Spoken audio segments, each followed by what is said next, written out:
Welcome back to this is the COVID edition of Quarantine the edition. quarantine edition of Historians React to Video Games. Today we're with Dr. Angela Hawk, professor of history at CSU Long Beach, one of our great colleagues. She teaches a class on mental health and madness, and we thought it would be appropriate if she played the Town of Light with us, or at least got to look at us playing the Town of Light. I was gonna say, like, playing didn't actually end up being part of this, right? Right. It would have been awesome if we could figure out a way to. I know, yeah, I'll miss it. But I couldn't even get us onto Twitch. So yeah,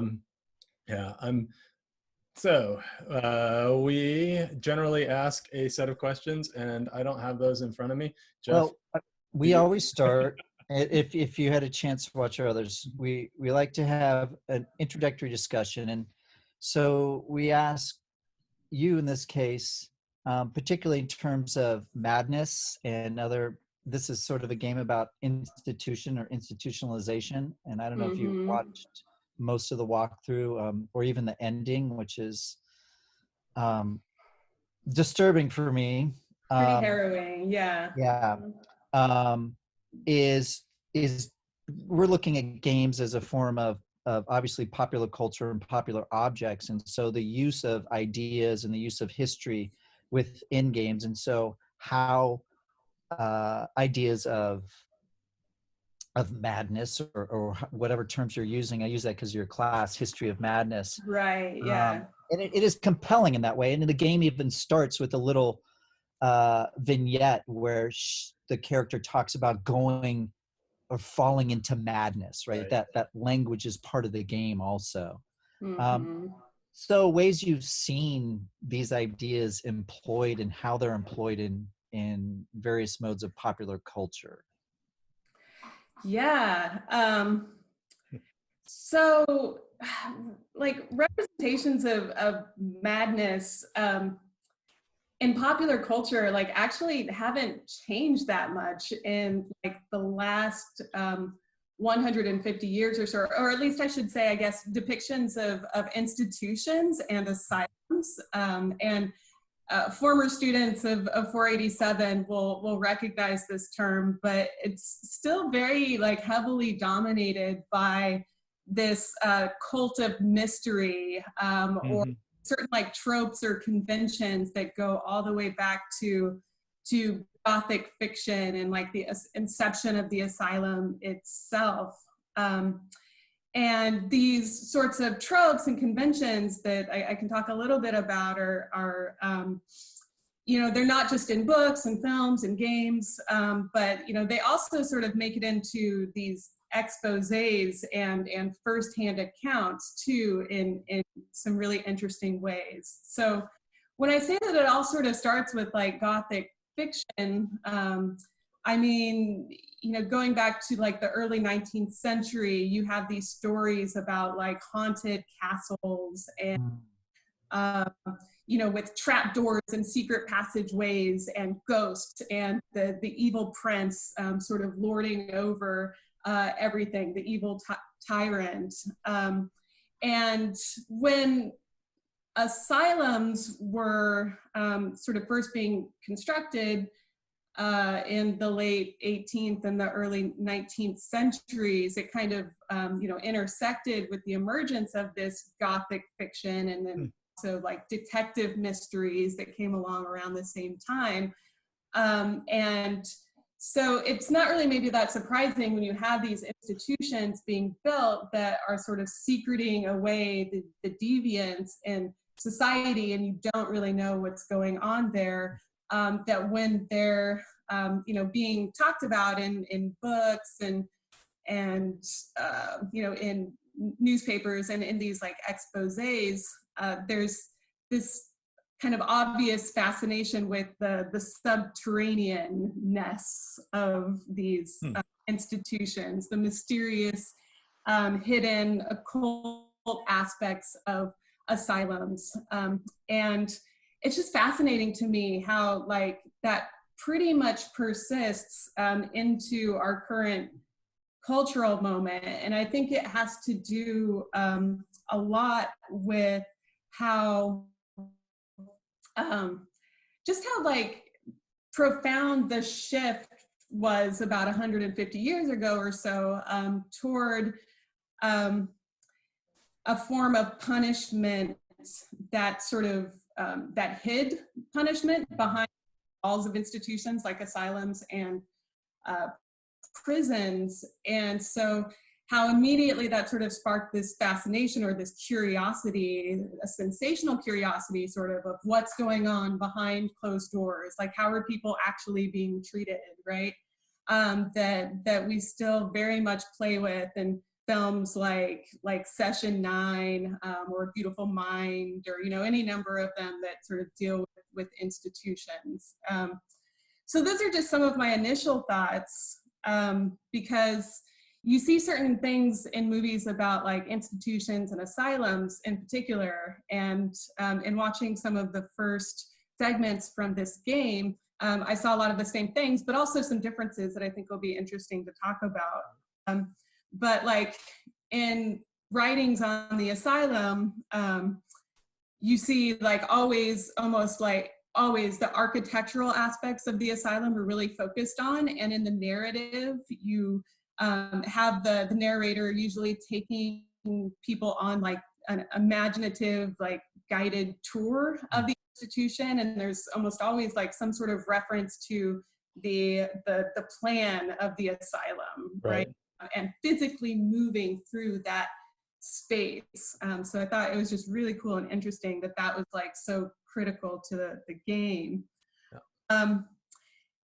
And then obviously you have the tortures and sort of the evil things going on behind closed doors. And it's not to say that those things aren't real. And I would really like to talk about sort of the real history behind that and what institutions, but also the way in which you know, they're depicted sort of culturally. And then you have, you know, the evil tyrant usually, which turns into the doctors or like the superintendent of the institution as well. So you have the characters, you have the setting, and you see these sorts of conventions just sort of repurposed like over and over again. Right. Is there, like you mentioned the idea of the deviance, or I think maybe you said social deviance, correct me if I'm wrong. In this game, I know we're not into, but the idea, and I didn't play all of it, I watched it really, I watched Sean play and a walkthrough, but is the idea of sexual deviancy, that the character is shamed, she feels guilty, and I mean the role of by what is meant by deviant and what then becomes part of something society sees needs to fix, because it seems like in a lot of these cases that's prominent, and it's prominent in this game, at least I felt. Yeah, but contextualized in some way to the 1940s and an Italian Catholicism that yes.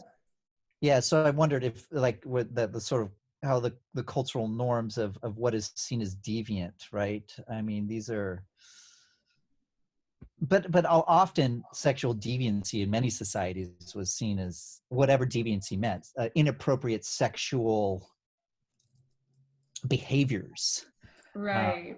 I would suppose, I don't know, even in America, this maybe not as the same as Italy, but would have had some of the same sorts of things. Does that seem? Yeah, but yeah, just to talk and riff on that a little bit, I think,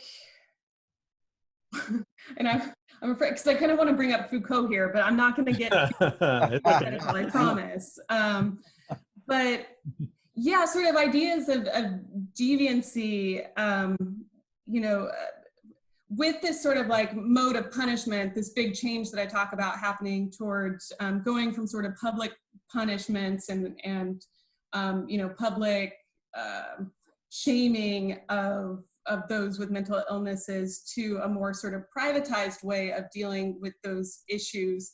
I think kind of goes along with the larger social shift, not just in America, but in Europe as well, toward internalizing certain norms and certain concepts of social deviance that, in predominantly Catholic countries, I think maybe especially, it's an internalization of particular norms around sexuality. But even in the Protestant variants that you see in the United States as well, like there's a very strong sort of, prohibition against masturbation that, be only for procreation. And it even had its own term. It was called onanism. You see like open, basically people coming into the institution just on the basis of exhibiting some of that behavior, or women especially, having hysteria or being, sexually like overstimulated or eager and needing to have those impulses sort of curbed. And so I absolutely I like that this game is like sort of dealing with that and tackling that head on. And I also think it's interesting to kind of compare, again, a sort of a game that is in a Catholic country as opposed to a more predominantly WASPy traditionally, especially on the issue of sterilization, actually.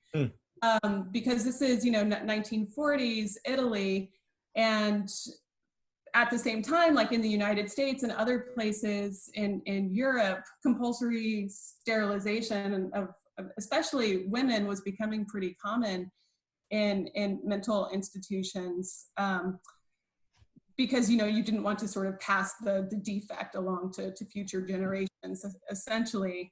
But you actually didn't see that happening in most Catholic countries like Italy. And so I noticed, that there was this absence of that in this game. And I mean, that makes perfect cultural sense, even as it's, on the rise in places like the United States in the 1930s and the 1940s. It's pretty conspicuously absent in Italy. Yeah. Do we want to do a little gameplay and discussion I was about with to that? say that, since we are now talking about the game, that we should probably introduce the game a little bit for anybody who hasn't. Sorry about that. No, it's okay. For anybody who hasn't played the game, the game's called The Town of Light. It's marketed as a psychological horror adventure game.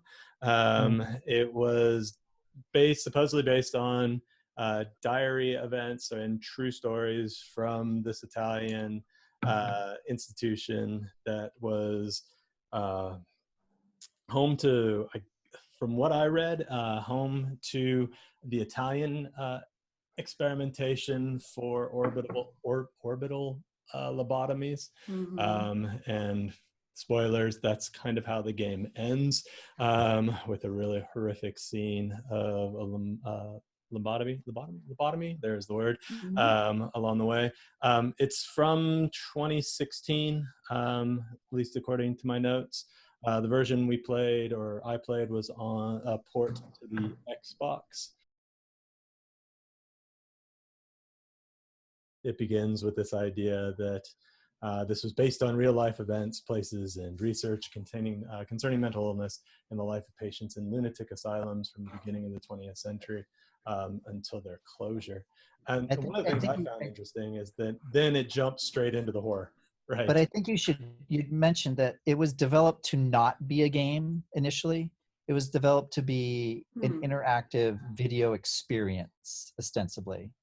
And then it became a kind of walking sim game as it developed. Huh. Okay, I didn't know that. So yeah, and so the original function was, I wouldn't say necessarily artistic, but it was envisioned as a holistic experience in sort of understanding, or an experiential experience of asylum life, right? And then it developed into and again, I think game, use this term very loosely because you do play it, right? But it's not the game and how people envision, traditional games. It's obvious. It's more in a walking sim genre, a disturbing walking. The That's the very word. disturbing walking sim, and Right. whose mechanics are often very frustrating. So I just think that point is a little important, Right. in terms of getting at sort of the nature of what's intended in the game. That's all. Cool. So we'll watch a couple of minutes here. This is the opening scene. I can just give you a sense of kind of how the game approaches the environments as you're walking through. Always the What's evil happened? laugh. What is this place? Maybe I'm dead. I can't see any light. Maybe I am dead. I can't get up. What's going on? What's happening to me? There's no one here, but these noises. God, my head is killing me. I can't keep my eyes open. This all makes very much sense when you get to the end. Yes, it is. I haven't gone back to look at the beginning of these, and now it is almost a precursor to what happens at the very end of the game. But again, for me, and this maybe kind of changed the way that I approached this game. The way it starts is it's playing with these kind of horror tropes and with the crazy cackling in the background and this idea of an unreality, right? Where now as a player, I'm going to be put into this position to be, I was waiting throughout the play of this game for jump scares, for things to come out of the areas I was exploring. And there's a kind of dissonance between the story that it's trying to tell and the empathy that it's trying to build for the protagonist that you're playing and the expectations of the horror fantasy genre. And I don't know where I'm going with that, but and I wonder if it's innate in the way that you have to treat madness in Asylum. So instead of kind of thinking about this as not a descent into madness, which it kind of ultimately is, but as a fair, empathetic treatment of madness, right? Which I'm not sure I got from it. I don't know if there's a question in that, but Question mark. question mark, yes. Well, that's something I kind of wanted to get into. I don't know if now is the time, but I do feel like films and books about asylums, and to a certain extent this game, they do feel like they're pretty boxed into this psychological horror genre that has certain expectations that go along with it, and kind of what that ends up doing is, even if you are sort of portraying the protagonist empathetically and you're trying to do it from sort of a first person experience so you empathize, I think ultimately it's still pretty alienating, because sort of the whole point of the thing is, especially if you're doing it in this kind of historical context where like these really awful things were going on, there's sort of this distancing that happens inevitably that's like, oh wow, that is so horrible. Like, I can't imagine like ever going through something like that. And I don't know if it's so much empathy that you end up feeling as it is like sort of pity or just maybe empathy. And so that's still that kind of process of othering that happens, or like alienating people with mental illness who went through these experiences. Right. So. Yeah, and it's, I mean, in some ways, kind of what I felt as playing this, right? That you want to have an empathetic moment. You want to have this kind of, yeah, sympathy for the characters, but you end up, because the life is so horrific, just having this visceral like distance, like no, I'm out. I don't want. In fact, there were times where I just didn't want to play this game anymore. I just kind of was like, this isn't really for me. Both because I don't have the patience for a game like this in some ways, but also just the story, just it started to kind of just beat you on the head with that. I don't, it's I wanted really to inhabit the body or the character, but I never could. And so the story just became this one where it was time for me just to kind of check out. Mm-hmm. Well, and one thing for me too is in that that title card at the very beginning, it makes a point to say that the treatment of mental illness has radically improved around the world. And I think that there can also be a sort of like distancing in that like you're watching the game and you're playing the game and everything, but it's still like, okay, this is safely contained in the past. Like horrible things happened back then. Much better and more progressive now, when arguably, and my 487 folks know this, like we've sort of shifted maybe from asylums to prisons, which are, even more custodial than asylums were. So I think that you can be a little self-congratulatory, maybe almost like playing this game, yeah, like, well, yeah, and that also maybe sort of works against the project of empathy that it's going for. Yeah. All right. We were talking earlier about wanting to kind of see the institution from this kind of horror trope. So we'll introduce the institution here, walking up to it. And again, I apologize for the bit rate quality of some of this. It should be playing. There it goes. And remember, I'm also playing a game. So there was moments where he had to kind of stand around and... You could just get us in the institution. Yeah. Well, you want to see the gates, don't you? It's a really beautiful game.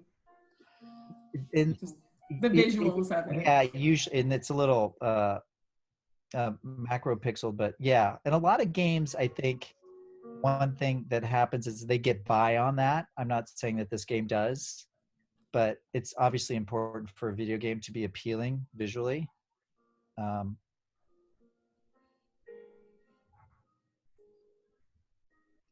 Yeah, and the music here too is kind of striking this. I don't know.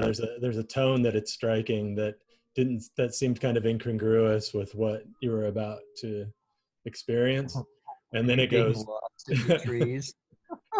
And then it goes total horror afterwards. I really just want to be on this walk right now. Right. Here's one of the frustrating mechanical things. Points in the game where you were on the elevator, which was very Myst-like in sound and lighting, and it was like I was playing Myst in the 1990s, because it wasn't horror at that moment. There was just... So that point right there really just was one of the worst parts of the mechanics of this game. Is I could walk through plants in one spot, but all of a sudden plants become a wall in other places. So it's very much, this game is really on rails. It pushes you through the story with very little exploration point.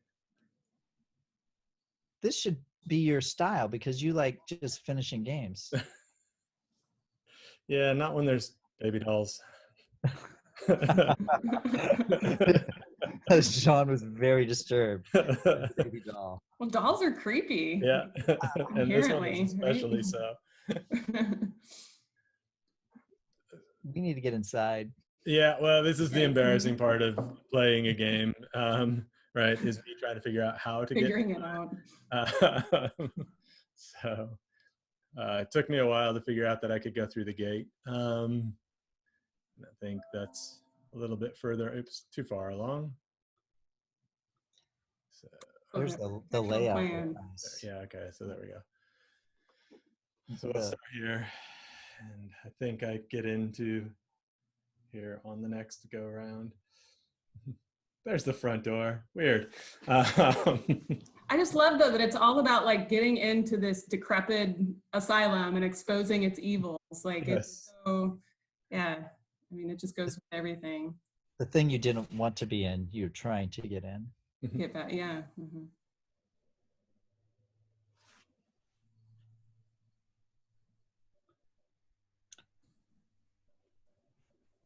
And does the sound disappear when you enter the rooms, or is that merely it should still be on unless I did something when I was recording this. It becomes mostly just footsteps and silence inside the asylum, unless there's like a flashback scene.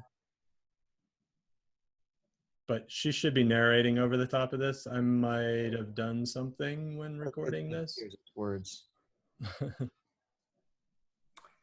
The plan. Yeah.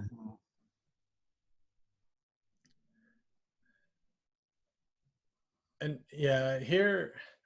One quick question. So Angela, so the sense is, I mean, I was thinking back to two things. One, like, well, I'm not going to get Foucault again, but you know, with prisons and executions, like executions and punishment, they became from being public to being private also, right?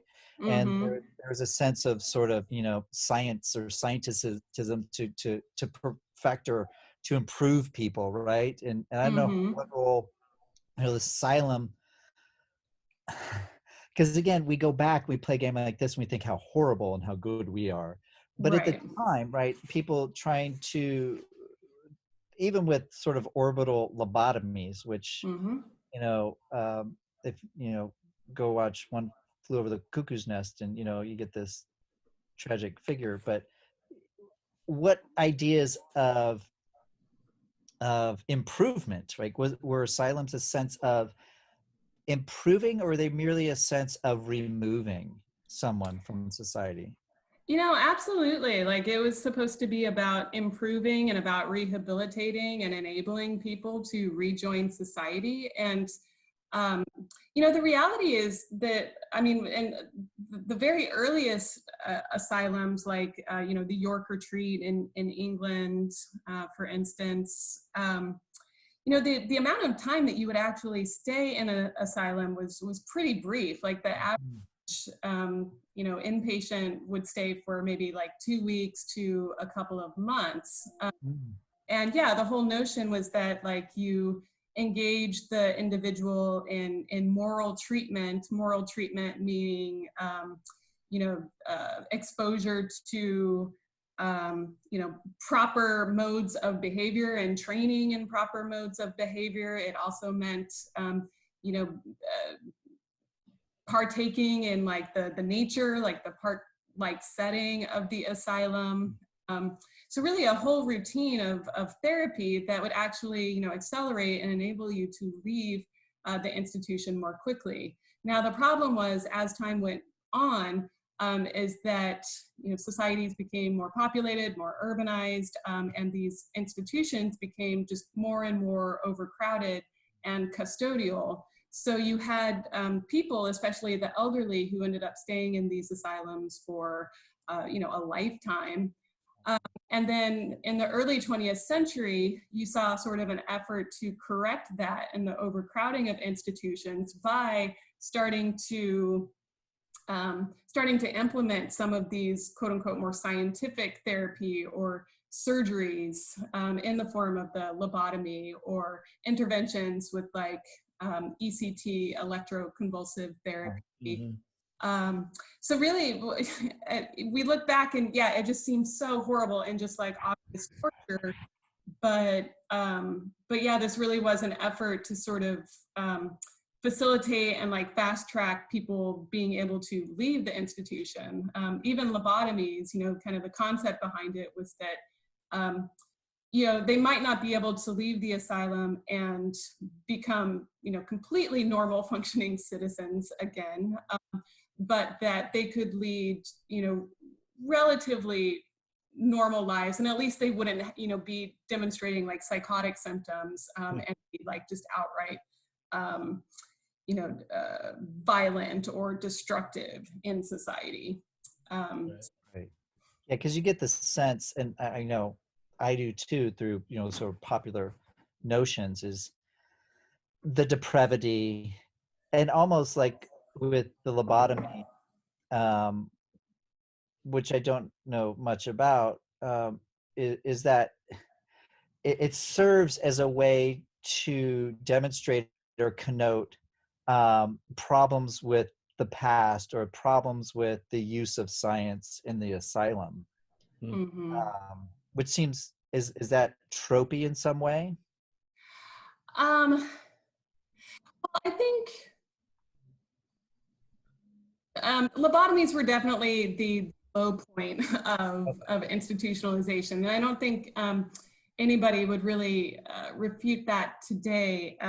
Just they were sort of a fad that happened, you know, and especially they escalated really quickly in the 1930s, and then they de-escalated really quickly after World War II. So the amount of time when lobotomies were actually being actively practiced was very limited, and really just like spearheaded by particular like passionate individuals. And there were a lot of people within psychiatry, even at that time, who really like radically opposed lobotomies. Gotcha. Do you think sometimes that they get overemphasized, just because they are so like peculiarly horrible? Right. That it goes right along with the psychological horror genre. Yet, I do think we kind of need to keep them in their place, though, that it was a fairly, you know, limited amount of time that they were being practiced, and definitely not everybody agreed with them. Couple of students asked questions. This is Ryan and Valeria asked about the architecture and accuracy, and whether or not it was designed after a kind of Kirkbride plan. I don't know what that means, so. Yeah, Thomas Kirkbride. Oh, good. That kind of stuff.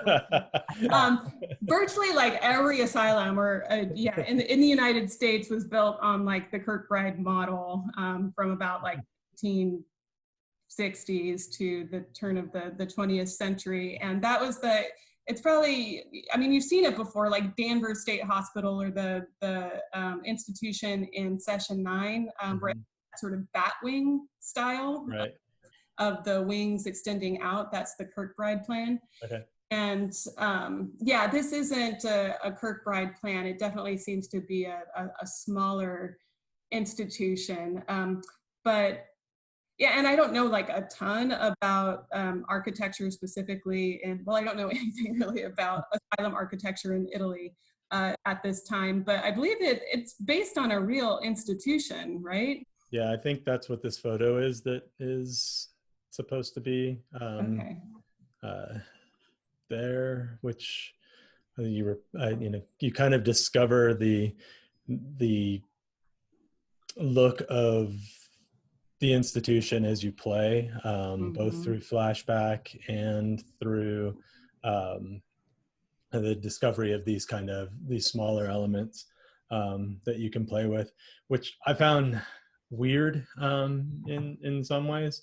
I think they needed something to fill out the walking sim kind of discoverability, because none of this has really anything to do with the narrative in any way, or really establishing a place. I almost kind of wanted this not to have fallen into ruin, and to maybe have been able to explore it as new, right, or as it would have been experienced by an inmate at the time. I think, again, there's a distancing that happens when you're walking through something that's dilapidated or something that, right. And for me, like I said earlier, every time I turned the corner, I was waiting for something to jump out and get me.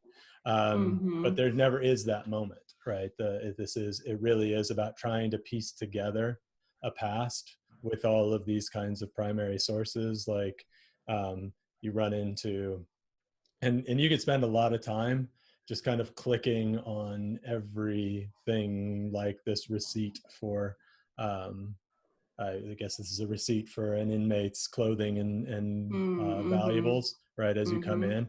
And it's trying to build it something there, but it feels very thrown away in the way that the game plays with these things.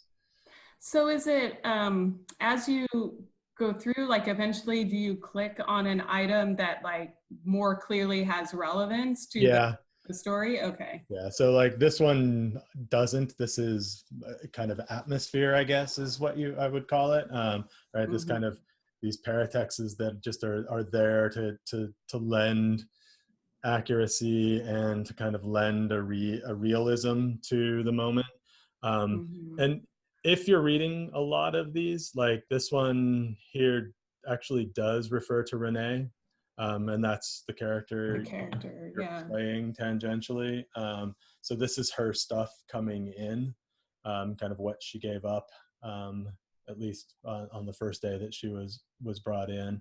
And we find out later that she's kind of cycling in and out of the institution until a final act where what she's done commits her essentially to a lifetime within the institution.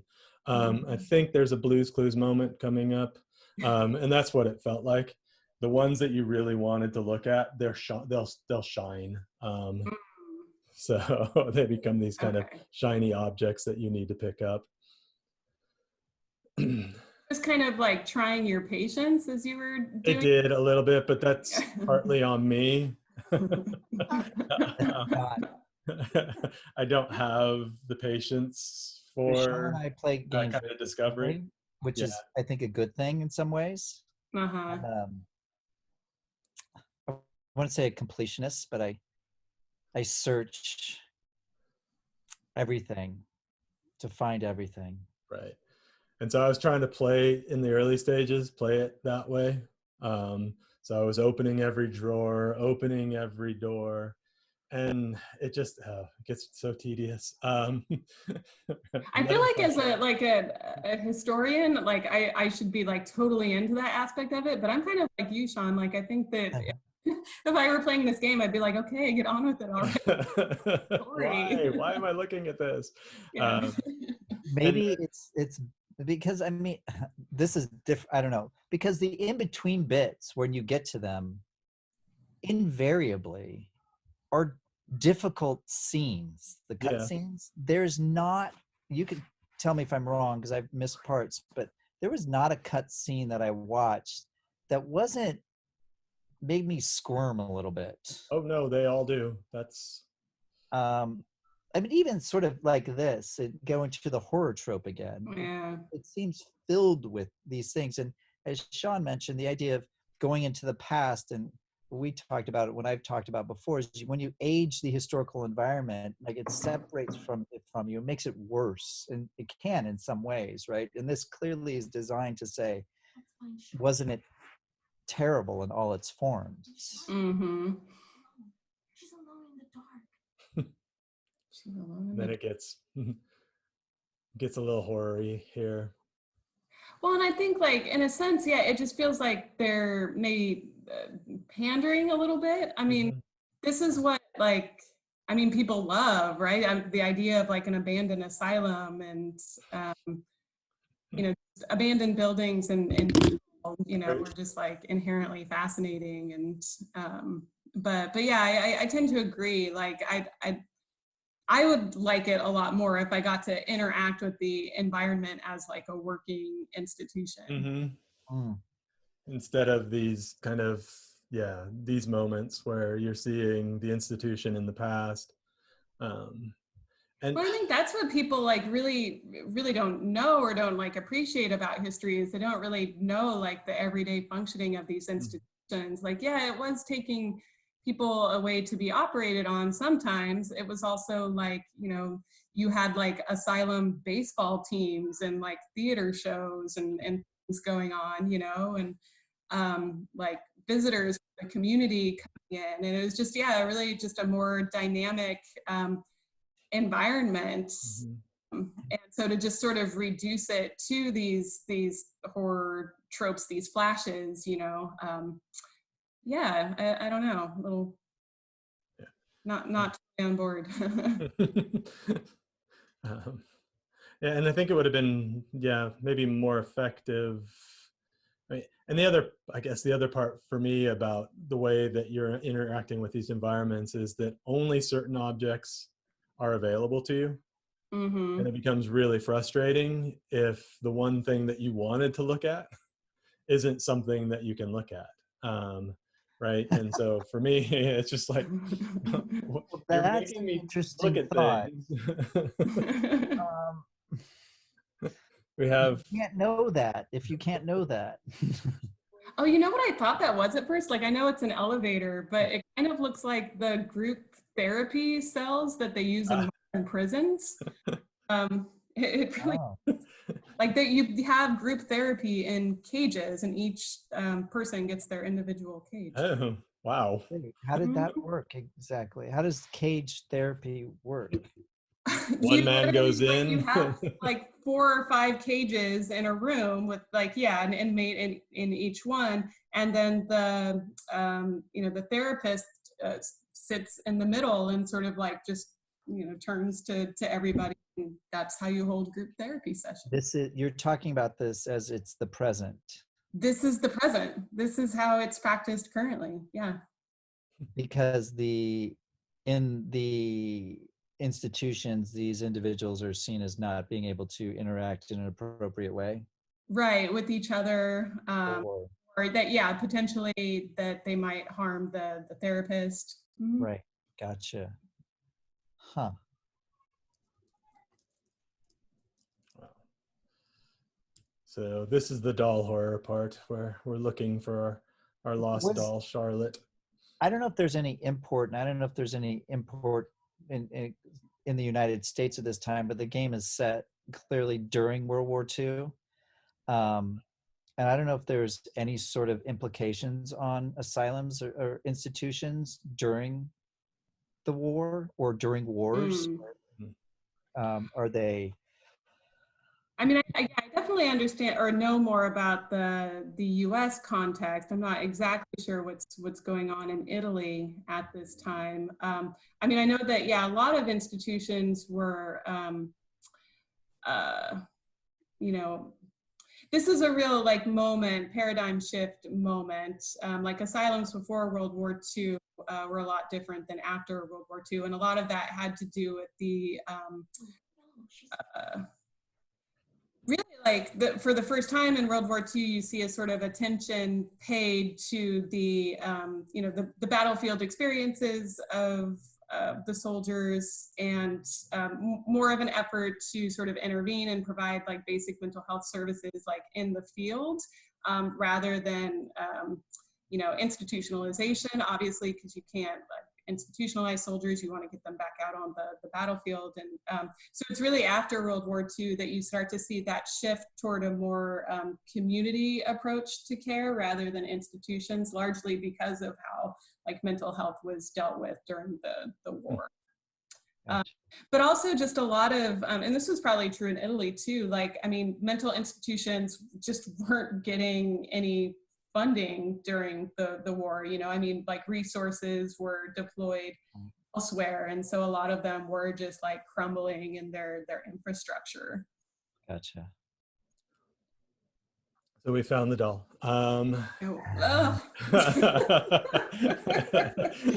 Not There So she is. creepy. Charlotte. And then you have to carry her around for the next probably 20 minutes of the game. Until you put her in a wheelchair. Yes, and under lights to warm her. I guess what I'm not totally understanding, like in the, you know, as we do this, like, so like, how did the doll like get into your hands? Like, how did the narrative progress to that point, from just going around and randomly looking at things? So yeah, this is where you're playing in with you're kind of occupying the character.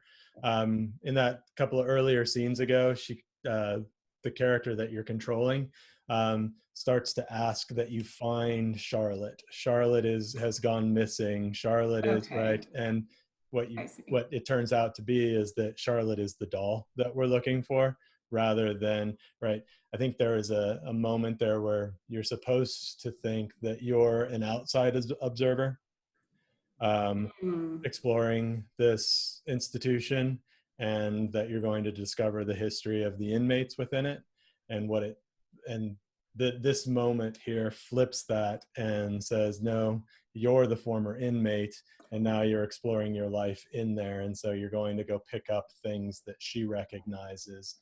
I'm still kind of unclear what your character is supposed to be suffering from. It feels schizophrenic, and that she's occupying, or maybe multiple personalities, where she's occupying several different kind of personalities as you go through this. And Mm-hmm. I was wondering if they were using that as just a lens so that we can see different forms of treatment and abuse, within a single character. Um, Right. and then this like this kind of moment here where it really is just playing at horror tropes. So I'm Mm-hmm. looking to find a place to keep a doll warm, right? Because my But character, you're also in the ECT room, I yeah, believe, Right. Yeah. where you will go through that experience later later, yeah. in character. But at least for now, yeah, you don't really have any context for it beyond these like scary posters and machines. Mm-hmm. And yeah. No. Okay. And it looks like if something like from Fallout or something, right? You going in there and it's like a torture machine or Right. something. Wow. This place Yeah. has electricity? Yeah, we flipped the Wow. switch, when we Oh, first oh started yeah, the that's right. You building. did it. Okay. Wow. Yeah, Who's keeping the lights turned on? it has electricity. It has running water for another scene later. Um, Question that where does the name of the game come from? her Oh. diary. The city that she's from is the town of Light, and she lives in the dark. She's a denizen of the dark, a creature, a monster. And the residents of the town of Light don't want her there any longer and have spurned her. I think there's um, yeah. So now you have to put the doll in the wheelchair and you wheel her up. All right. So Charlotte is a childhood friend that her mother gave her, and through her diary we find out that it's the only thing at home that brought her comfort. And then she loses Charlotte during the narrative, and we've now rediscovered her, and so we're going to put her into a warm, safe place. And then it's weird. It doesn't make a whole lot of narrative sense other than to have this moment of. I remember a moment where you said you were 2/3 of the way done, where you said you're starting to like the game. Yeah, What happened? I appreciate the narrative, I think, more than like the game. I think I grew to understand what they were trying to do with this, but I still don't think it was an effective means of doing it. That I think the game loses the horror more towards the end, and becomes more about discovering your story, her story, Yeah. and piecing that together, rather than this kind of weird exploration of and movement of it, right? Ferrying a doll from one place in the institution to another place in the institution. Are, Um, are there other moments besides the beginning and end that have like brief historical discourse? Yeah, I think most of the middle portion of this, in the way that it treats in the way that it treats the character, But not really kind of goes into the treatment of mental health. I can probably find a space if the students want to ask some questions. Jeff, can you see the Yeah. Jeff? Yeah, I can't see the chat Okay. box. yeah, I got it open. Okay, if there are any questions there, if you guys can ask questions, I can dig up a place in the game where it gets a little more kind of historically driven and more about the treatment of mental health. Mhm. So I'm going to turn. What were some well, here's something. It says it seems to me as if films, games are often attempting or trying to infantilize mentally ill patients in some way. Is this meant to be a trope, or does that simply follow the treatment of patients as you were discussing? Oh yeah, that's yeah, like maybe especially with the relating to and carrying the doll around and all of that. Yeah, that's a really good point, Arlene. I think that it definitely is a trope in like psychological horror and also just about um, about mental illness that tend to have that like psychoanalytic bent, I think, because like especially after Sigmund Freud, like the big emphasis is on the kind of experience of childhood and the way that like abuses and things that happen to you in your childhood, you know, are something that you repress, and then those repressed kind of memories manifest in deviant behaviors as you get older and as an adult, and sometimes require you know, intervention. And so yeah, you often see and really the only way that you can liberate yourself is to like uncover those repressed memories and kind of go back to your childhood and deal with it in order to sort of enter full maturity. So I think that, yeah, that infantilizing definitely kind of comes along with the theory that like in essence, people with mental illness, mental disorders are sort of reverting or retreating to like an earlier form of themselves or an immature form of themselves. That I think a lot of that has been discredited, or you know, there's more nuance to it today, but you definitely still see it like popping up in films. And that's, I mean, that's at the core of the understanding of this character. The whole thing is childhood trauma to, right, adulthood, and the trauma that she then is exacerbated through the institutional abuse that occurs later. So going back to what Jeff was asking about, I think this has a flashback scene just after here. Yes, this is Horror tropes again. Somebody got Donnie Darko on the walls. Love that movie. Who doesn't?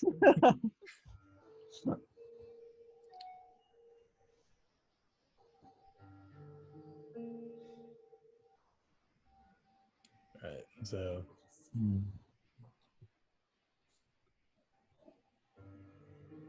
There you go. Hydrotherapy.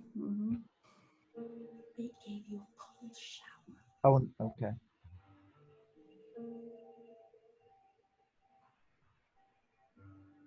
They suffocate you with a sheet.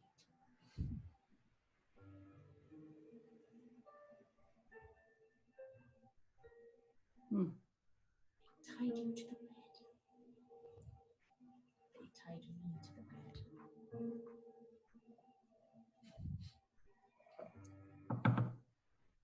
A woman died. That's not scary at all. right. Faceless nuns. Wow. She was tied down because she wouldn't stop pleasuring herself. I can still hear her death rattle. I screamed, but nobody came. Everybody screamed in there, all of them.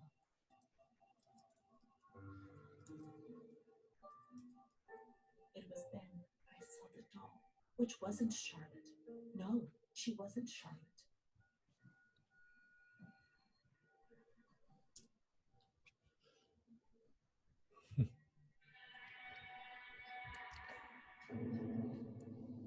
So this goes back to what Arlene was asking about. This is all the childhood trauma.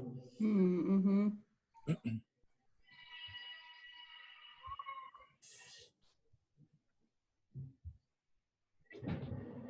Mm-hmm.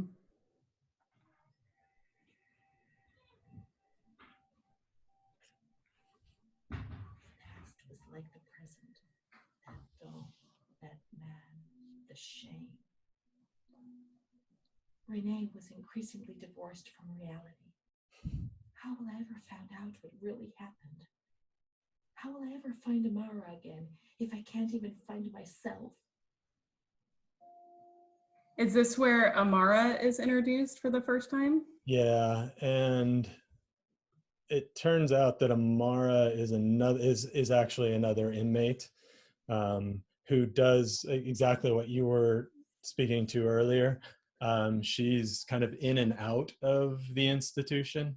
Mm-hmm. She's a housemaker who suffers from occasional bouts of hysteria and is brought in and out of the institution. And Renee, who we're playing, thinks that she's a ghost because of the way that she comes in and out of the institution and is able to leave. And right, so as we kind of grab for that empathy, there's a moment where you're trying to understand how Renee would see these other people kind of coming in and out of the institution when she's kind of stuck there from the point where she's 14 or 15 until her later adulthood.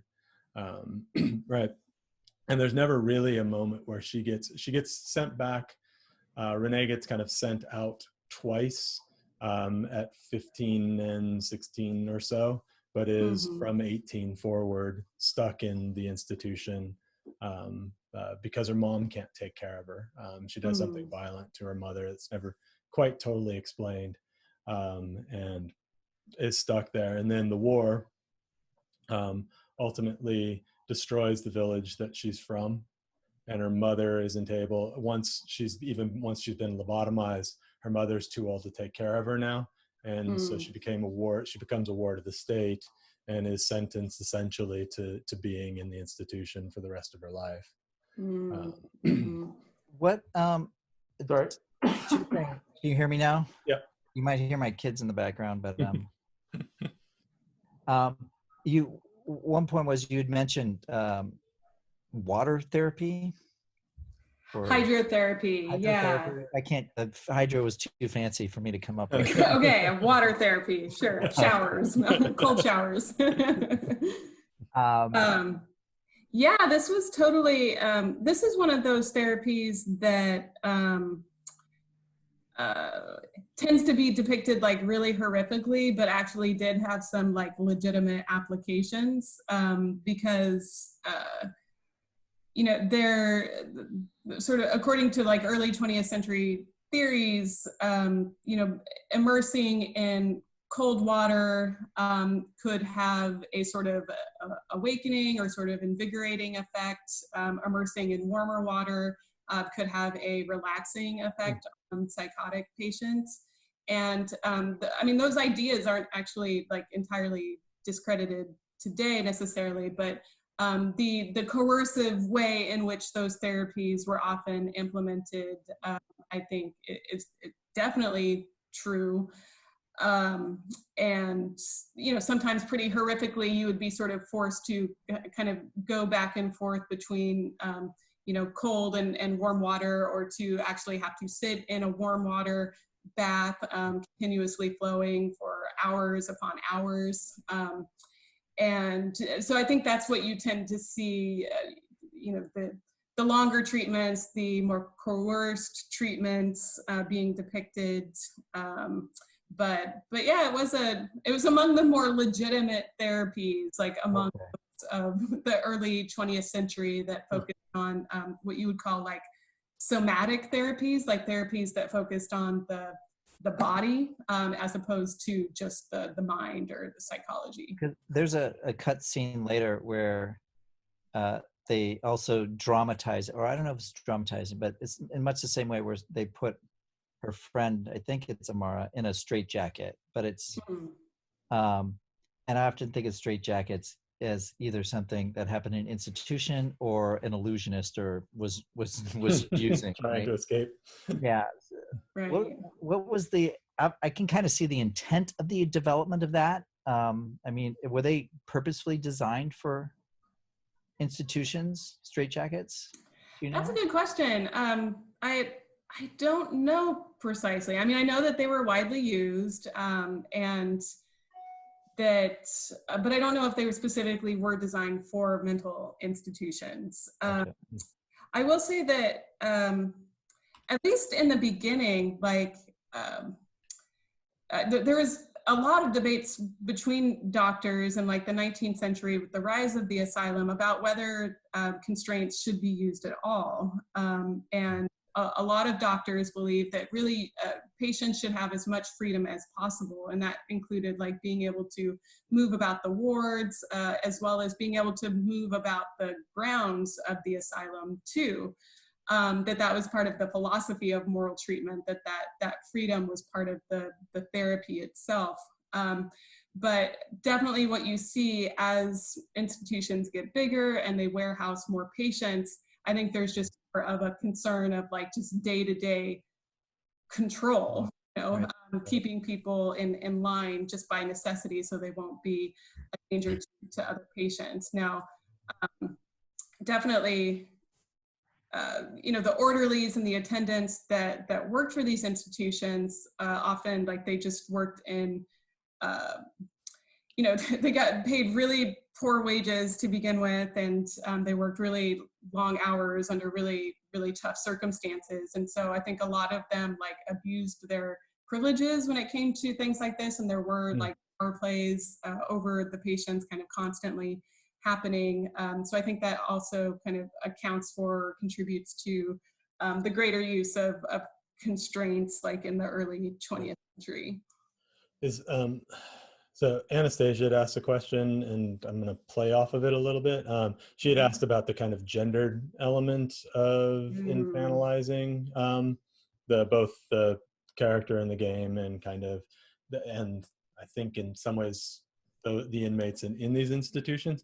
Do we know what, if the inmates were predominantly women, or what the gendered makeup of a space like this would have been? Oh yeah, so much to unpack here. I wouldn't say that there were more women than men in most institutions. It was pretty balanced as far as sex ratios go.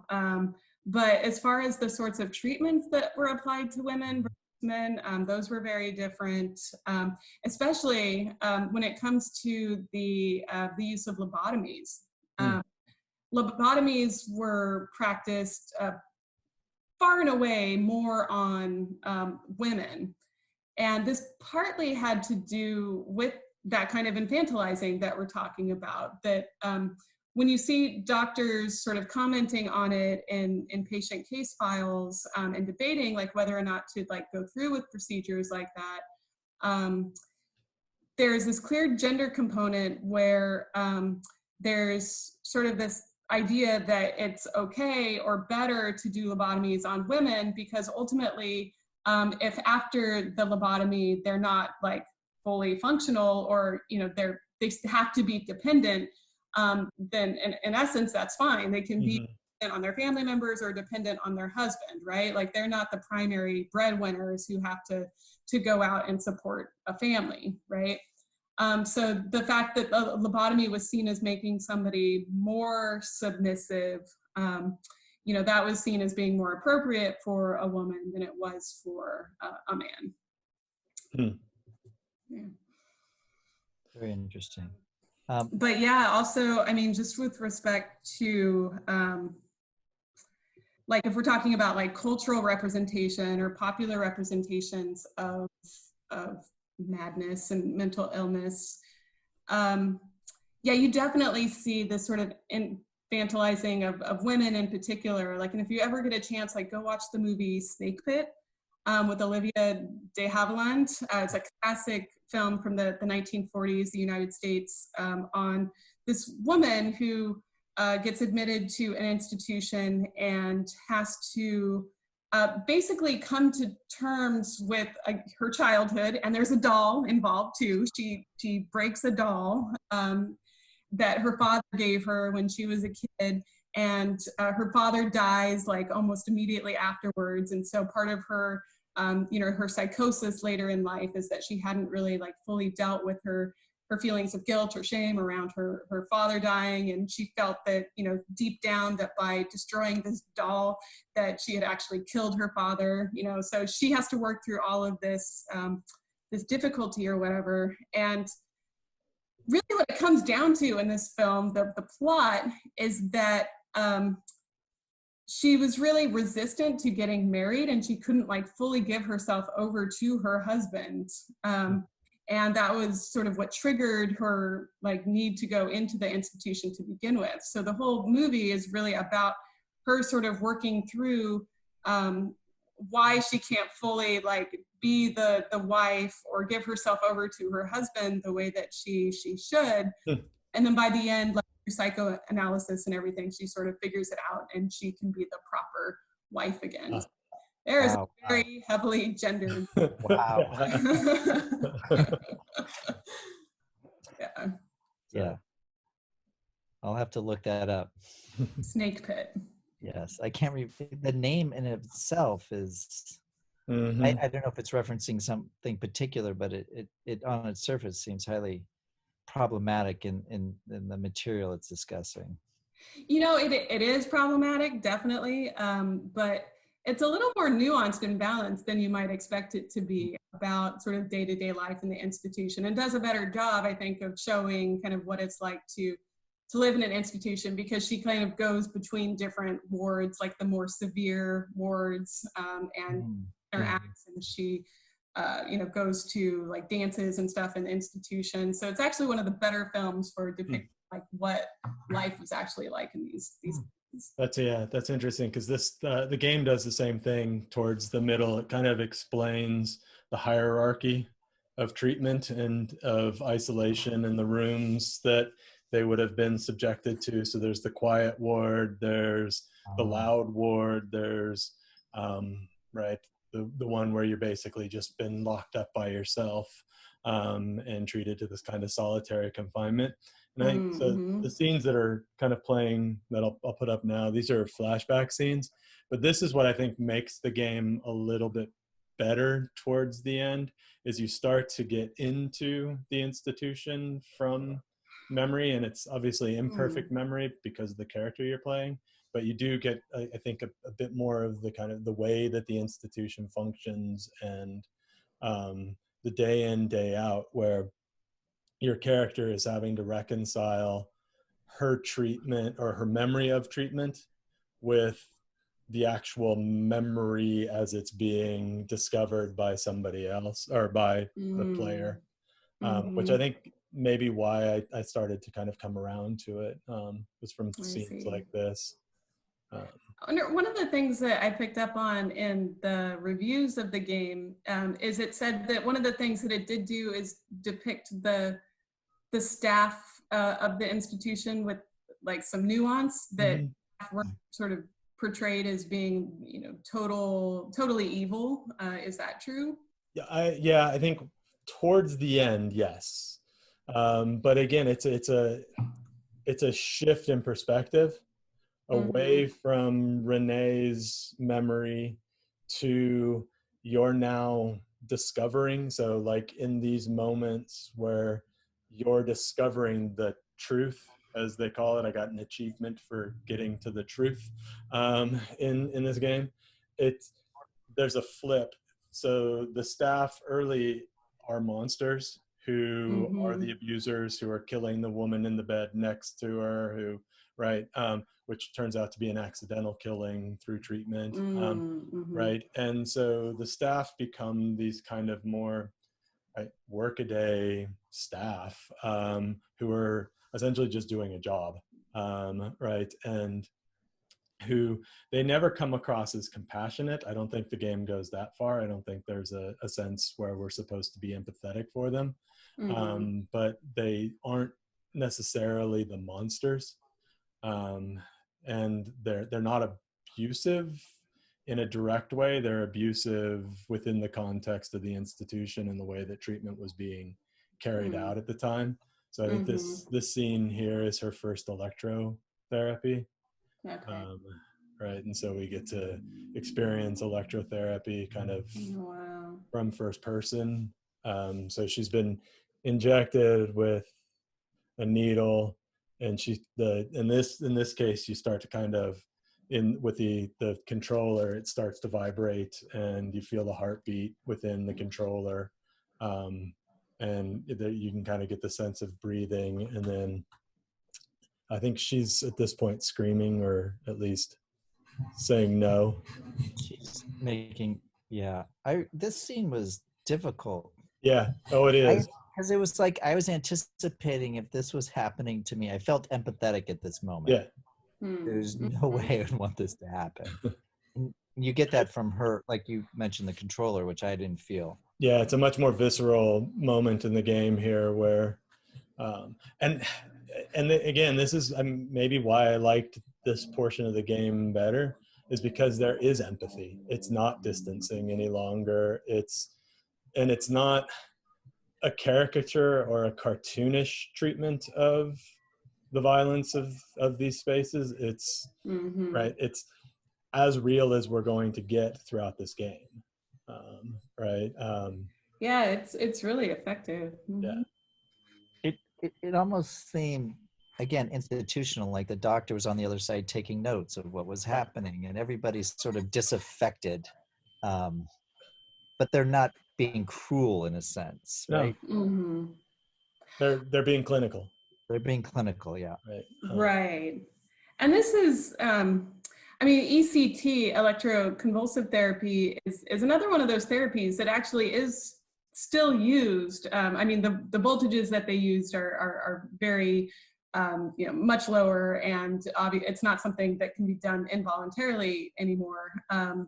But it's still a procedure that is used in some contexts, or that you can opt into. And so I think, again, as much as I want people to know about like how bad it could get, and how these sorts of procedures weren't implemented with humanity, especially in an involuntary situation, at the same time, it's just a kind of black and white approach to it, Right.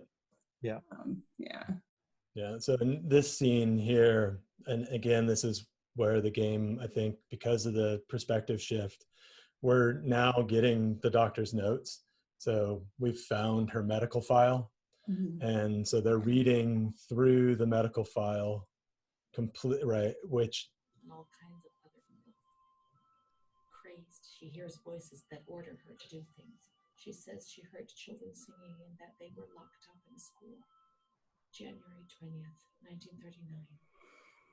Introverted, dazed, cannot focus on anything. When questioned and stimulated, she starts crying and weeping. At other times, she laughs. June 1st, apathetic, eats very little. She refuses to be touched. Does not respond. Spends her time in the grounds. The cooks report that she sits on a bench in front of the kitchens. October 14th. Return of impulsive behavior. This morning she asked for 2 eggs to make zabayani, but when she got them, she threw them up in the air. Excited, clamorous, slightly confused, takes her clothes off. December 8th, tied to bed for 15 days. High-spirited, tends to make witty comments and use vulgar words. Laughs hysterically and pleasures herself. The nurses report that about 2 weeks ago, she remained in the showers on her own and didn't want to leave. They said that when they took her away, she swore at them and then lashed out and bit them. 2 nurses had to be treated for their injuries. They've kept her tied to the bed since then. transferred to the slightly agitated ward from the care of Dr. B to the care of Dr. C. I was with Amara in the showers. My memories are terrifying. They're not real, are they? And then you have to make some choices, and it gamifies this a little bit. And with those choices, it changes the path that you can take of discovery more than anything. It doesn't really flip the narrative in any way. It just changes the direction in which you have to go explore. So this is like Bandersnatch. Yeah. Okay. That's my way of relating. Yeah. No, but that's what it is, right? I mean, ultimately, it's a straight line narrative with branches to make it feel like a game, to give it a kind of game set of components. It's also there when you make a choice, and I watched some of yours. I mean, some of your choices were clear, but some of that you're thinking through it. It's a process of engagement and process of attempting to empathize, particularly after the doctor spoke, who it's clinical, but you're still getting the sense of care there, I think, in some ways, right? And really towards the end of the game, it does really change, which I think makes the ending even more traumatic. Right. Because you feel like you're getting, I mean, essentially to know this character, and it feels almost like there's going to be some escape. And then you're punched in the face with lobotomy. Right. After you've done this whole kind of work, a lot of work, right? This is, I mean, it's a relatively short game. It's only a 5-hour game. But you've done a lot of work to try to get your character to this place where it feels like you're gonna. So at the end, there's a moment where you get to wander the grounds, and you think you're going to eventually leave the institution, but the narrative forces you back into the institution again, and then through a really stupid moment where you look at childhood drawings in this maze that you can't escape. It sucks you back into the institution. Which parts didn't you like, Sean? and then you're stuck there, right? And then it hits you with the ending. But in that ending, it flips too, right? It flips to the doctor's perspective. And you get this kind of very sympathetic, didn't want to participate in the lobotomy almost, but felt compelled by his position to do this to somebody who was, and here again we infantilize her because it ends up being, right, his biggest concern was that she's 23 and will never know a full life because she's been lobotomized and is now confined to the institution for the rest of her life. Wow. So in these sorts of choices that you're showing here, this is her sort of having an internal dialogue. Right. And so you're supposed to be playing with, this is where you get that empathy, right? So depending on how you, so you've got kind of, this is just a figment of my imagination. What reality are we referring to? Or memory is what you are, whether or not it's real. It gives you these kind of 3 ways of dealing with the character, where you can have full-blown empathy and kind of play at the madness, right? So that, what reality are we referring to? If you choose those kinds of choices, you're feeding the character the memories that she wants to be fed, right? And you lose out on a lot of the doctor and staff parts of the game. Those aren't revealed to you. You just kind of continue down your own notion of what it meant to be in this place. If you choose the more kind of, they're a figment of your imagination, where you're like really pushing a truth on the character, then you get more of the institutional response, more of the doctor back into it. And then that C one is just kind of it's just kind of a draws the line kind of moment where there's a kind of fine balance as you go through. Choosing a lot of the like balanced ones, it really shortens the game. I played through this chapter 3 times to get to find out what the paths were. And ultimately you get to the same ending point. You just don't get quite as much information from playing at it. And so I think in some ways the game rewards you for being more rational about the choices that you make rather than playing to the madness, allowing her to have her memory. So you get much more depth from the rational than you do from the more emotional responses. But Sean, Interesting as a mechanic. That term madness again, Right. and we've mentioned it several times. So I'm sure in your class, what is it? So madness, I mean, it is a term that is thrown around quite a bit, and really only loses its traction as like a real sort of normal, you know, term to use, like kind of analogous to crazy or lunatic or what have you. But it was legitimated like up until like maybe the 1950s or something, you know, like if someone is mad, then they're disordered in mind. Usually there's a connotation of it having like more like a psychotic element to it, or acute mental illness, as opposed to, you know, being melancholic or depressive. To be mad is to be, you know, what's the word I'm looking for?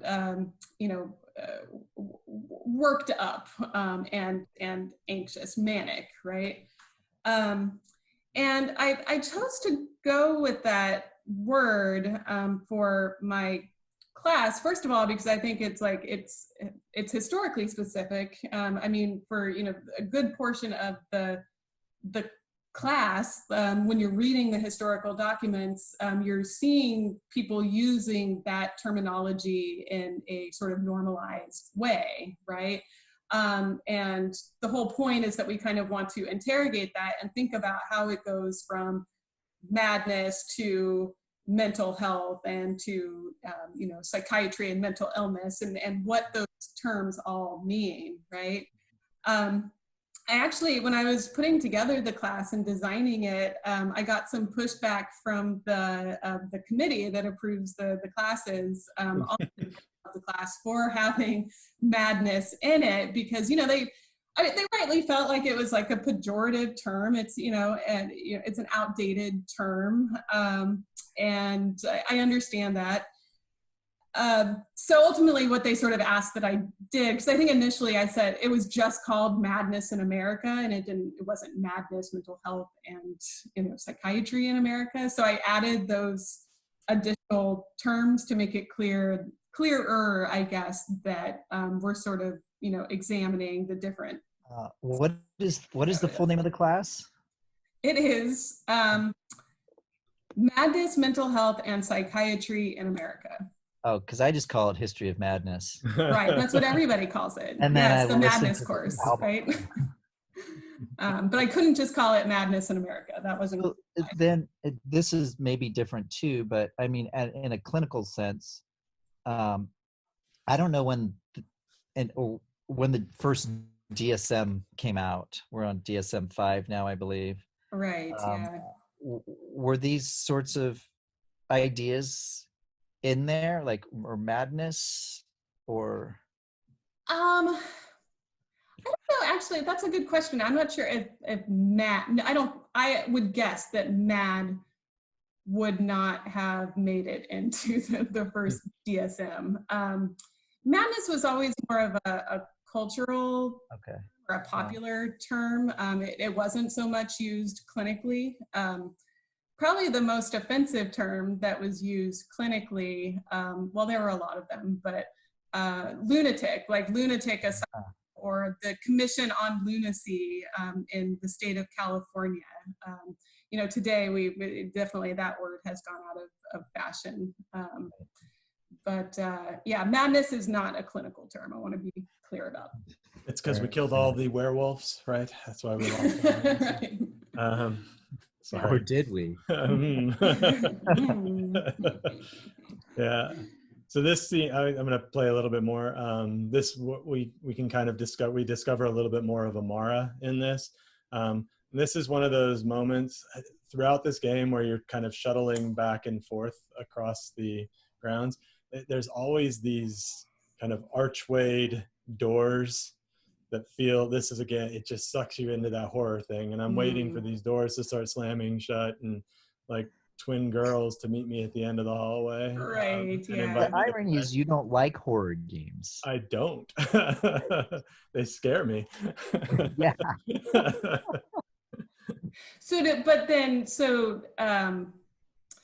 Is this an example of what you were talking about earlier, of it trying to kind of do both things, like Yeah. with the horror and the sort of the real, and not really doing either totally effectively? Totally effectively, yeah. Okay. And this is another one of those points in the kind of walking sim of the game where it starts to feel, where it gets tedious a little bit because you're shuttling back and forth across the institution on these little missions, right? So I have to go find a certain set of medical records, right? Because I've unlocked the ability from those choices. I unlocked this notion in her that she wants to know the truth about Amara. So I have to go from one end of the ward back down to the records, find Amara's file, pull the file, and you can see I've already been in here, or I've already been in there looking at my own file. Now I get Amara's file. This whole game, if you strip away like the horror elements of it or whatever, is just like archival research. Yeah, it is. I kind of love it. A lot of games are. Like, A lot of games. here's a filing cabinet. Like, take out the file.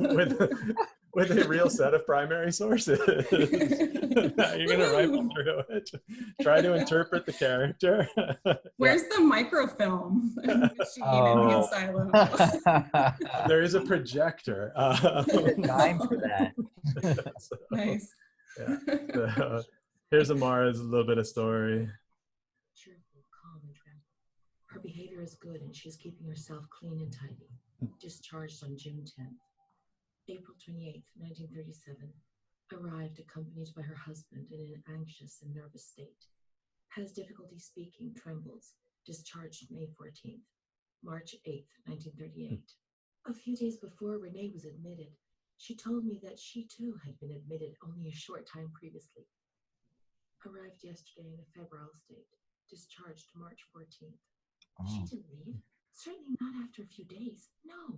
June 22nd, 1939. Readmitted once more. The patient shows rapid improvement. Discharged July 2nd. August 1st, 1941. The latest of many admissions due to agitation. Discharged August 27th. She came and went, stayed only for short periods, but I remember she was always with me. What's going on? March 4th, 1942. Back again, the same situation. Is she ever diagnosed with something specific, Sean? The patient Renee or Amara? Amara. No, I mean, it reads to me like a kind of hysteria, right? In the context of the time, I know that's not a real term either. Right. But it reads as this, that, like Angela was saying, this attempt to kind of control the wifely duty and put Amara into a space where she was easily controlled within the domestic, rather, right? Because it's always her husband that's bringing her back, right, and having her readmitted, and she's going back to that home and then coming back. So Amara comes, I mean, in this part here, right, seems depressed after a few days. Demeanor is calm, right? So what were the policies for admittance? Let's say early mid 20th century, or I don't know about Italy. yeah, but United States, or yeah, things were kind of evolving. I would say that this is one of the ways that World War II, again, was sort of a paradigm shift. It's that after World War II, you tend to see more support for liberalizing admission laws. Generally, before World War II, there had to be at least, like there might be a family member who, admitted you, but then you also needed the approval of two physicians to sign off on your admittance. You know, but essentially, I mean, the way that these things often worked out is if like the husband had like a rational or seemingly rational reason for why he wanted to admit his wife, and made the case to the attending physicians, then often it was just kind of a rubber stamp type situation, where his word was taken over hers, right? So to get to that gendered element. And so yeah, I would not be surprised at all if it was similar in Italy at that time. So then Mara, we know that so this is that moment. So she finds out here that Amara has died, and doesn't exist anymore. And this was that place where I was like, okay, great, we're gonna get out. So she gets to explore, maybe, if I can make this work. Was that done purposefully, you think? Like that moment where you feel like you can escape and everything Maybe, gets better, and then it just slams shut because you have no control. Yeah, I mean, that might have been what the intention was to give you maybe a little bit of sense of hope.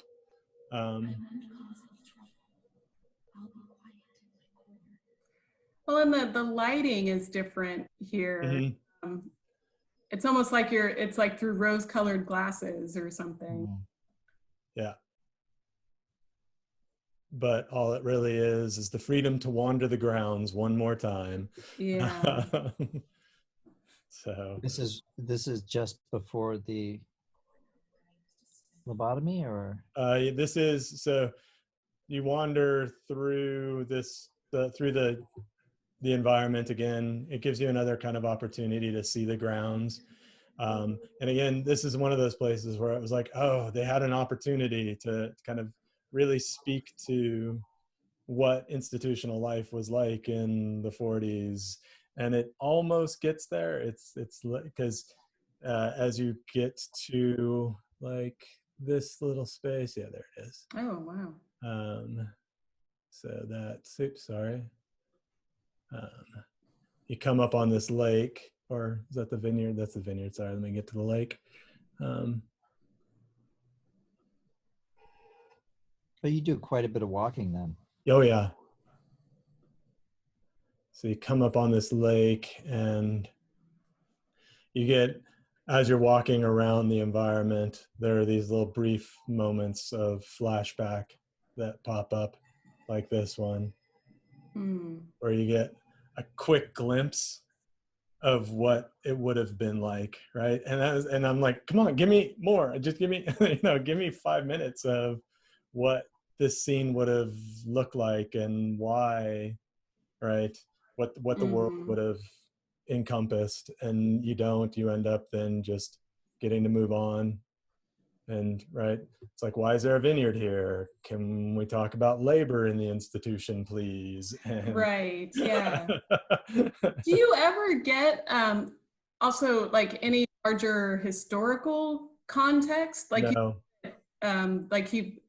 Her father was in the war or something, so her mother couldn't take care of her anymore. But is only towards only as the doctor kind of picks up just before her lobotomy, there's we get to see her father's absent, so dad's gone.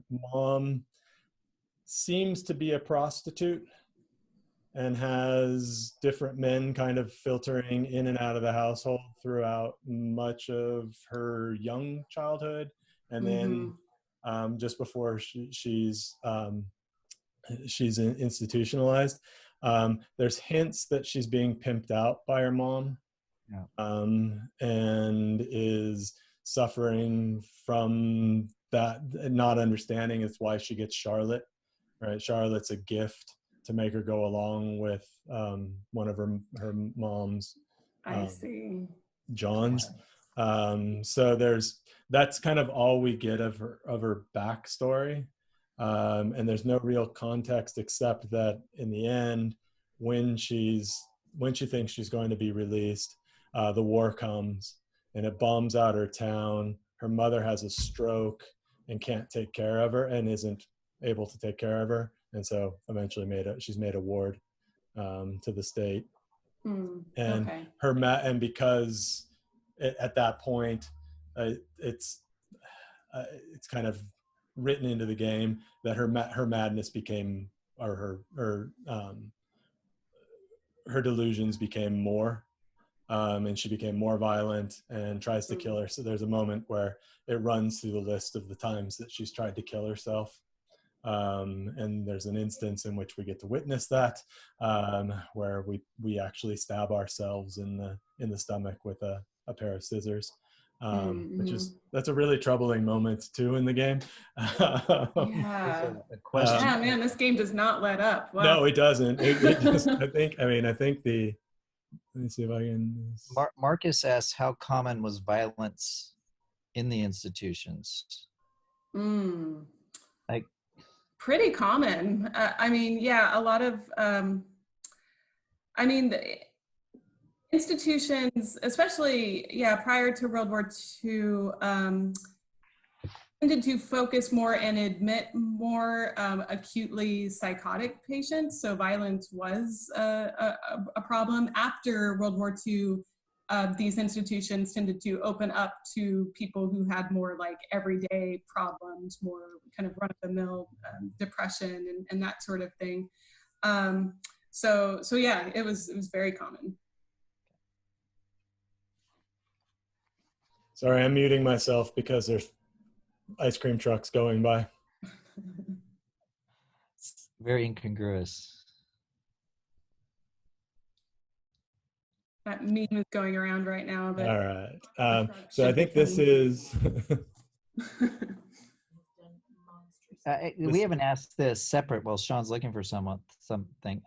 Angela, how often did you ever play games?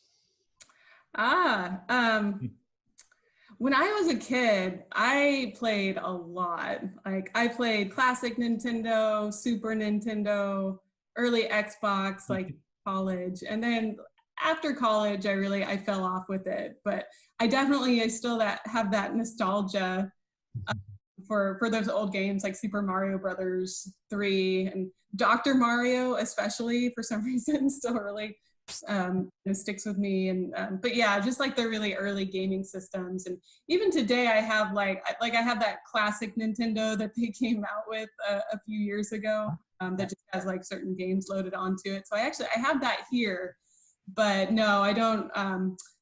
At a certain point, it like the complexity of the games kind of overwhelmed me or something. Sure.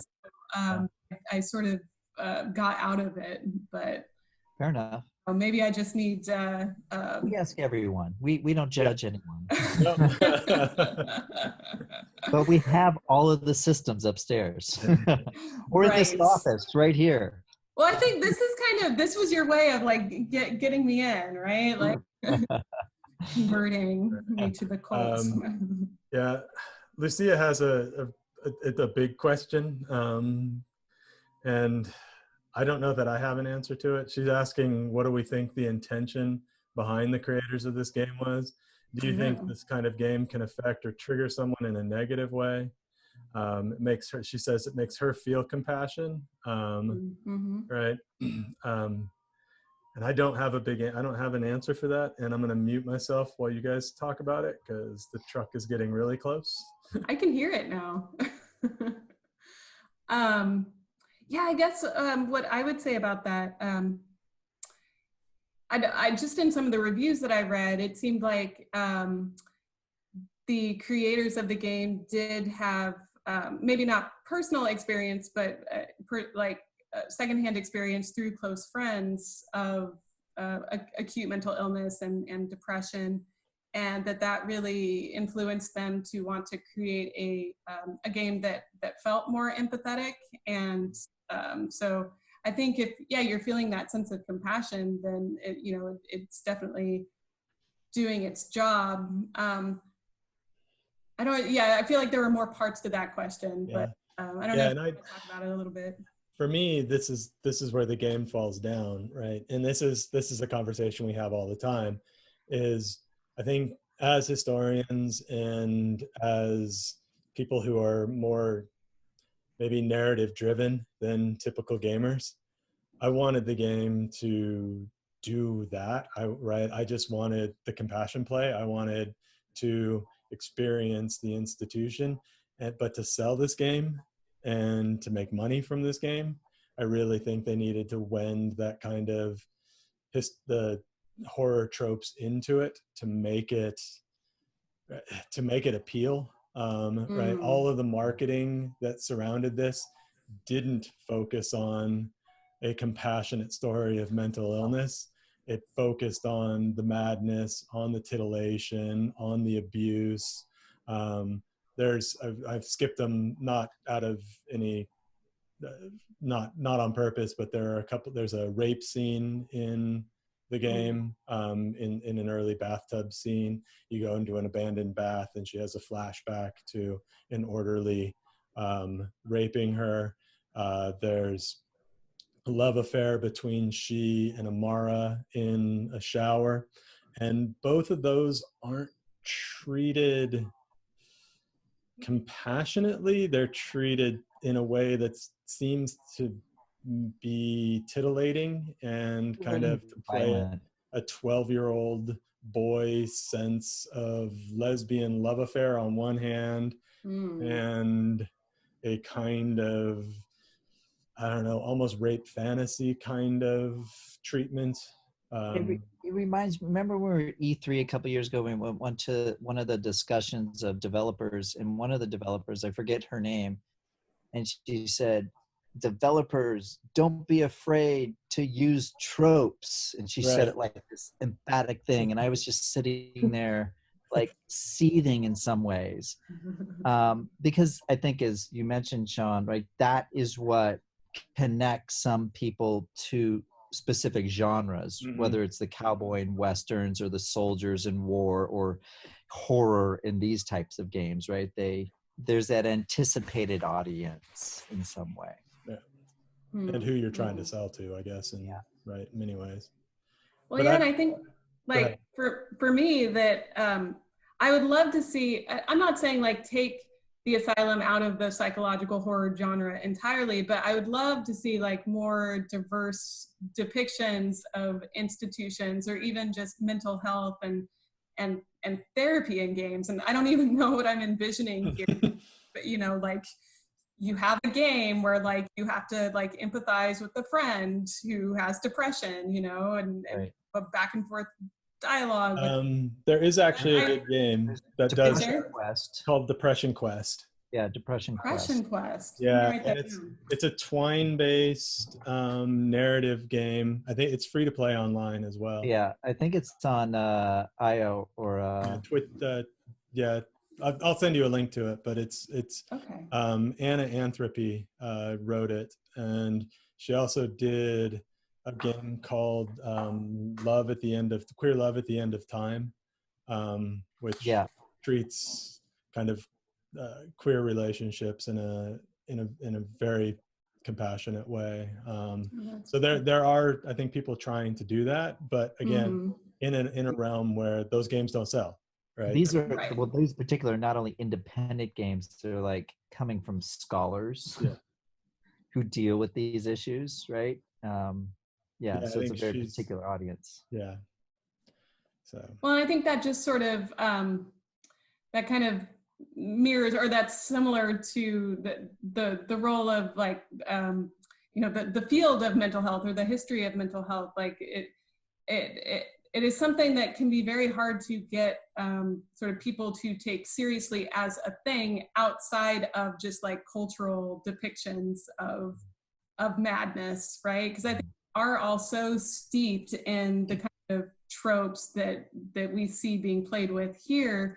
And so I've noticed it even like in teaching my class and people coming into my class that I think maybe there is an assumption for some of them that like more what we'll be doing is sort of watching, you know, movies and like popular depictions of madness and that sort of thing in sort of like a fun way. And then it ends up being much more boring than that, right? Right. Going through like the history of institutions and, you know, and kind of enlightenment and all of that or whatever. But, so yeah, it's hard. There's sort of like the popular thing that to do, and then there's, you know, actually sort of understanding the nuance and the context and the lived reality of it, Yeah. you know. Yeah, and this game kind of felt like it was really trying to feed you the message, but stay away from the message at the same time, right? It was trying to balance that notion of, we really want to get this message out, but we don't know how to do it in a way that will sell. And we want to hit an audience. We want to get an audience for the message, but right. So it's just, so I'll play just for everybody who's hung out this long, and I'll reward you with the Yeah, end. Thank you for hanging out for so Yes. long too. This has been fun. I'll reward you with the end of the game. Oh man, I And can't fair even warning, watch this is really disturbing. So. I can't. I don't even. My kids watch shows on surgery. I can't even handle this.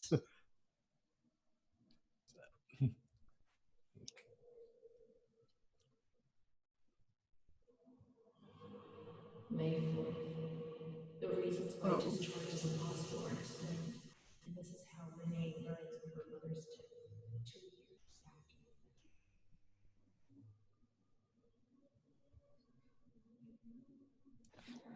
Oh. May 5th. She tried to kill herself in the night by hanging herself with a sheet, saved by the nurses.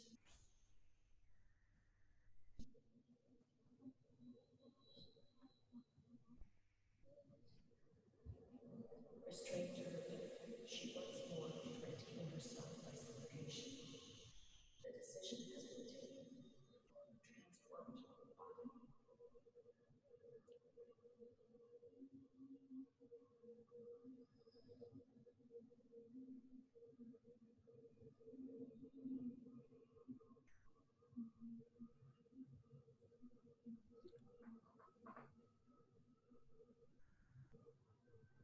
Wow. Couldn't figure this part out, so let me jump ahead. Here we go. Try this again. They gamify lobotomy. Thanks, yeah, for the levity. Got an achievement.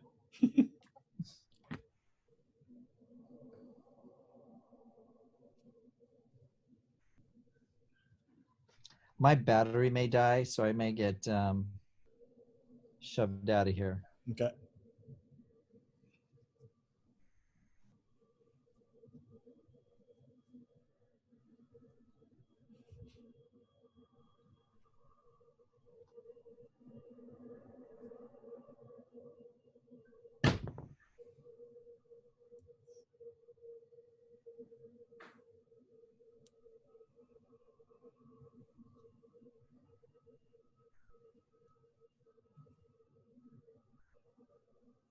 Are there any other sort of moments like that where they No, this is the only time they get really clinical and do the history of treatment. Yeah. Which I think the game might have benefited from if it was trying to certainly would have talk about the meaning and history of institutionalization. Mm-hmm.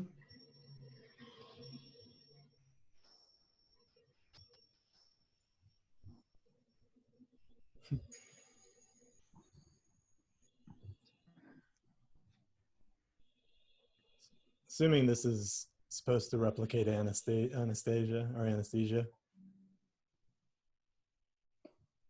They keep checking on her. Well, she's aware. Right.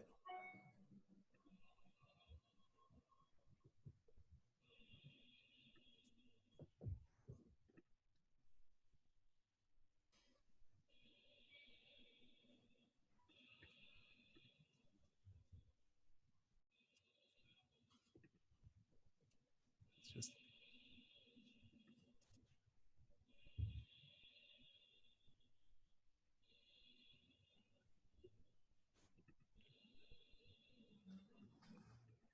yeah, the controller was vibrating as a heartbeat until this point, and then it goes into a kind of, it it kind of just hummed a little bit during this portion of the game until this part. And then each knock of the hammer vibrated up into the controller so that you felt that. And then you feel the knocking of the hammer when he starts doing that. Sorry, Jeff. I like horror games. I do not like this. Yeah, this is tough. Wow. It's interesting that they mentioned the historical bit about the brief period they were used, that it didn't affect everybody the same, but it kind of becomes a key component of the game. Is she crying? Yeah. Okay.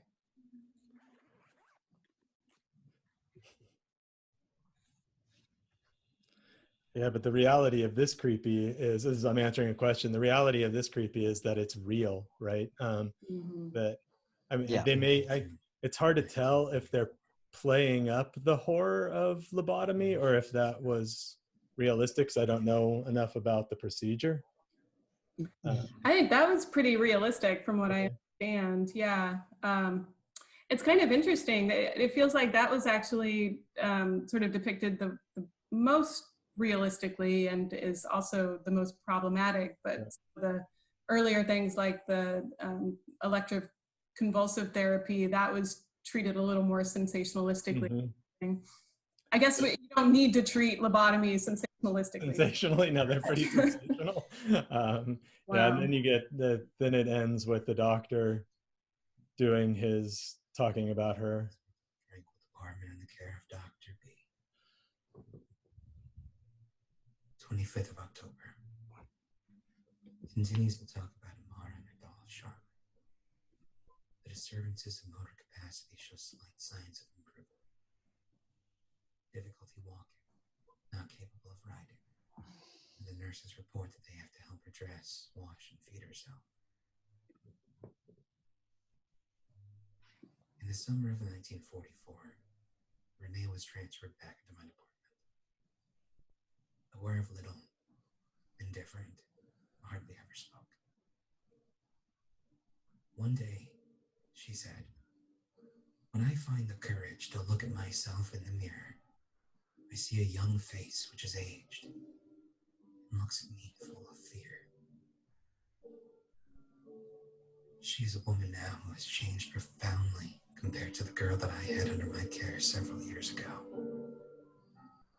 Only the sadness of her gaze and her intelligence are unchanged.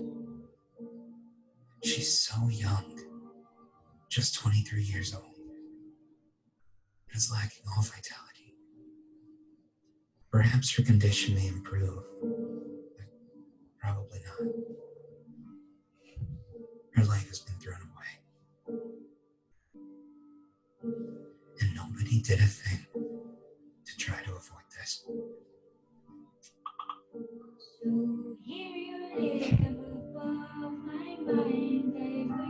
And then it goes to credits. All right. Wow. That is brutal. I need to go watch a Netflix comedy special. Whoa. Yeah. Okay. Right, but and then it also, it's a perspective shift that's also jarring in that, because you go from first person to this third person observer towards the end. So none of this, I mean, maybe it's a bit of relief for the player because none of this happens to you. It just happens, right? It's acted out. The violence ultimately, the institution of violence is ultimately acted out. Yeah, but it's as if you're doing it. That's almost. Well, you become complicit, right? Because you're the one that led her to the realization, right? And the ability to see this maybe from not behind her own mental illness, right? Because we were to witness this from behind her mental illness. It would have changed the narrative in a way that I don't think would have been quite as affecting. Yeah. I just have a few minutes. Okay. We should probably finish up anyway because we've kept. Yeah, I guess it's about 5. Wow, that went really quickly. So I guess I'm a little confused by the narrative. So what was happening when she was walking around the institution, like much later, finding things? Was that just not real? It's really unclear if Okay. any of this is real, right?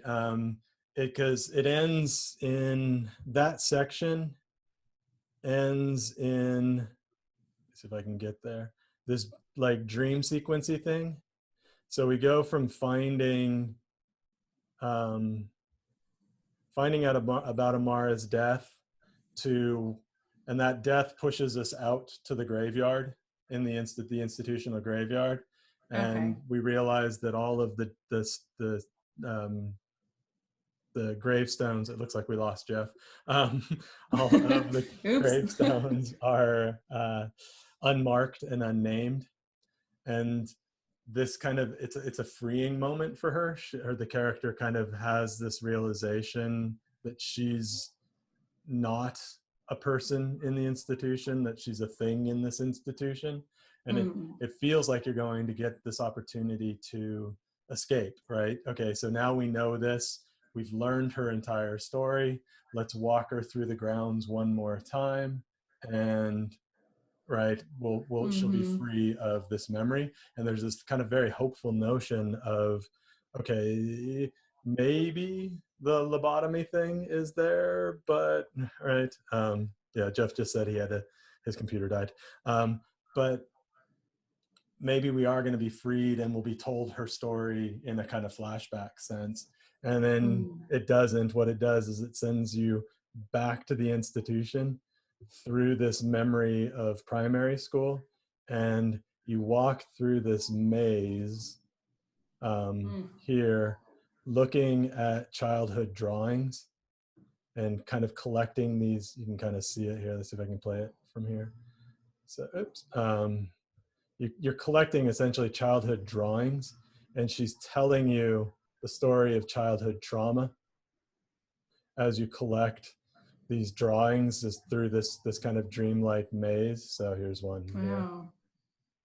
That's very like cult of mystery, going through the hallways like that and everything. Yeah. And then you play this section. I've collected there 6 of 17. And you play this section. It's on a timer. It's about a 10-minute timer. If you find them all, you get an achievement. If you don't, it just wakes you back up inside the institution at the moment where she's being readied for the lobotomy surgery. Oh, okay. So it throws you back into the end of her story in a way that then gives you a third person perspective, right? I guess the dream is what breaks the first person perspective.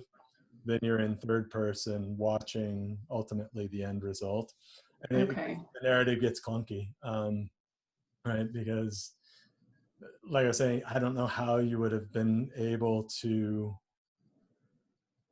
experience the lobotomy from the first person perspective that you've been playing all game, right?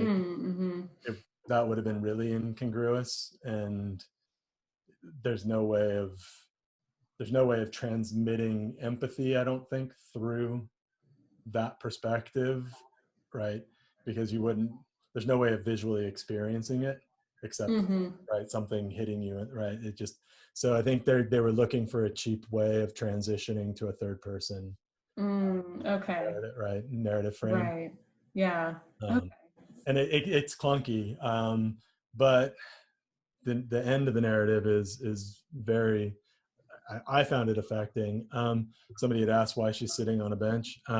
She's sitting on a bench because in the narrative earlier, she and Amara shared that bench, and it's where they supported each other. So that bench that she's sitting on is an important story element during the game for her, kind of her place of happiness. Right. The idea is that, right, she's lobotomized, but she's happy. She's chief in One Flew Over the Cuckoo's Nest, but without the water fountain, right? Yeah, she's indifferent now. Yeah. Right. Yeah, so it's a really interesting and hard game. That, I mean, yeah, I'm a little surprised by how kind of dark it goes. you know, I mean, psychological horror, obviously, like that can get really dark and scary. But yeah, the sort of limits this pushes of people's like emotional comfort zone in other ways, right? Mm-hmm. Yeah. Mm-hmm. And yeah, and and like I said, I think some of the abusive parts of the narrative really did, and I don't know if this was intentional or if it's just because they're being carried out in a game, and game has a certain kind of connotation to it, that it's hard to turn those abusive moments into something where they're congruous with the idea of play and game.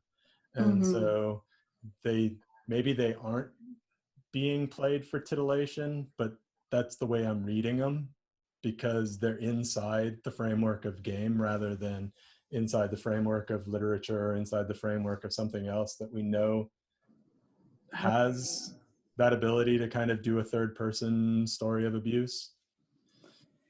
Right. Yeah, that's true. I hadn't really kind of thought about that angle on games, but that yeah, are there some things that just, you know, some boundaries you don't cross when it comes to games, because there is just that inherent expectation of fun or entertainment, right?